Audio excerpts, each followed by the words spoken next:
Alright, we're going to talk about covalent bonds a little bit more in depth tonight. So covalent bonds involve the sharing of electrons, and they always involve two or more non-metals. So the way you can recognize a covalent bond is because it only involves non-metals. And the goal, as always, is to wind up with 8 valence electrons. Unless it's something smaller, it only needs 2 valence electrons. But most atoms are going to try to achieve those 8 valence electrons. They're going to do it by bonding, and they can do it by sharing those electrons. And let's just remember something called the Electron Dot Diagram. We talked about it at the beginning of the year. And just a reminder, so in the middle we have our symbol. So in this case we're looking at carbon as our example. And then we put dots around the outside. And those dots represent the valence electrons. So just the outer row electrons. Because those are all that we're concerned with bonding. The inner row electrons, the first row, second row, whatever, they don't matter for bonding, just that final valence shell. And so carbon is in the 4th row, and so it has 4 valence electrons. So as our first practice, let's look at something just like chlorine. Chlorine, 7th row, so it's going to have 7 valence electrons, but it wants to have 8.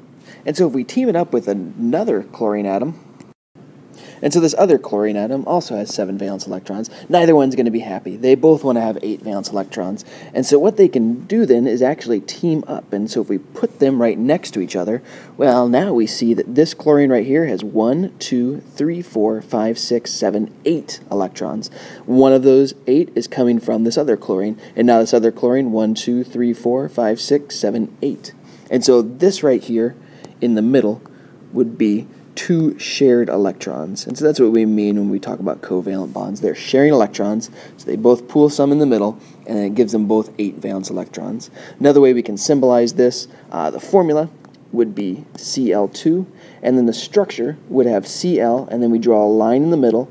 That line is actually these 2 shared electrons. So it's not a minus sign or anything else. It's actually, think of it like a rope that's tying these 2 chlorine atoms together. And then surrounding each chlorine are those unshared electrons, so those extra valence electrons that are not being shared. And so in this structure we can see 2, 4, 6, 8 electrons around this chlorine, 2, 4, 6, 8 around that chlorine. Both of them meet the octet. That means this molecule is good. And just so we're clear with names, this right here would be referred to as the formula for this chlorine, Cl2, and this right here would be the structure. And so we're drawing out, showing how the bonds happen, where those lone pairs are, or extra electrons. It gets a little bit trickier sometimes. So let's look, for example, at oxygen. And we know that oxygen has 6 valence electrons, so it wants 2 more. Well, no problem, right? Each oxygen can take one of its valence electrons and put it into the middle. And now they are sharing those valence electrons, and both of them have 1, 2, 3, 4, 5, 6, 7. Wait a minute, that's not right. They want 8, and they've only got 7 each. That's not gonna work. Something else needs to happen. Hey, I know. Let's share some more electrons. So if each one takes another electron and puts it in the middle. Now look at this. We have on this oxygen 1, 2, 3, 4, 5, 6, 7, 8 valence electrons. And this guy over here, let's check him out. 1, 2, 3, 4, 5, 6, 7, 8 valence electrons. Hey, that works out great then. So now each of them have 8 valence electrons, and what's different here is they're not sharing 2 electrons. They're sharing 4 electrons, 2 each. So the formula for this molecule will just be O2 because there's 2 oxygens, but then our structure, we have 2 oxygens, but instead of having just one line in between them representing one shared electron, we're going to draw 2 lines in between. And those 2 lines, each one will represent a covalent bond. So each one of those would represent each of these pairs. So 2 electrons, 2 electrons. And then surrounding the outside, each of them still have 4 that they don't share.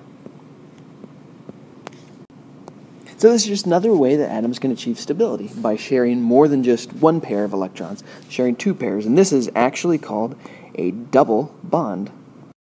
Whereas before, when we looked at chlorine, that would have been referred to as a single bond. So a single bond, 1 line, that would represent 2 electrons, and a double bond, 2 lines, that would represent 4 electrons, 2 each. Thankfully, the fun does not stop there. So let's talk about nitrogen then. Nitrogen has 5 valence electrons. It wants to have 8, just like everything else.